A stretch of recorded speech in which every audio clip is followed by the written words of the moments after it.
La Seine en crue, et sur la pile d'un pont, un homme de pierre solitaire fait face au flot. Depuis des décennies, on scrute ses chevilles, sa taille ou ses épaules. Mais le zouave n'a pas toujours été seul. Construit en 1856 pour célébrer une victoire de la guerre de Crimée, le pont de l'Alma était à l'origine orné de 4 statues. 2 d'entre elles sont le fruit d'un artiste dijonnais, le fameux zouave et ce grenadier.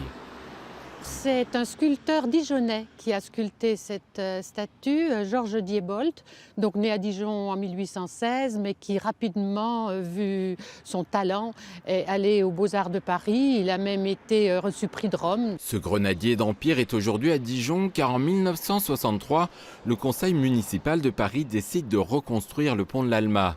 Un projet moderne, sans statue, enfin presque. À ce moment-là, le chanoine Kir se dit les 2 statues de notre Dijonnais, on va essayer de les rapatrier à Dijon.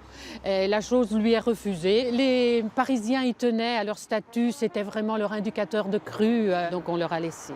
À défaut du zouave, Dijon se contentera du grenadier.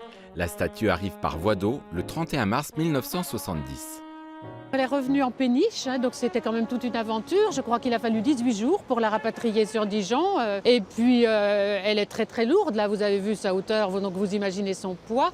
Il a fallu une grue qui a été prêtée par l'abbé à 102 pour la remettre en place. Depuis installé près du lac Kir sur la route de Paris, le grenadier passe souvent inaperçu aux yeux des promeneurs. Son regard scrute l'horizon et rêve, qui sait, de rejoindre un jour son cousin de pierre, le zouave de l'Alma.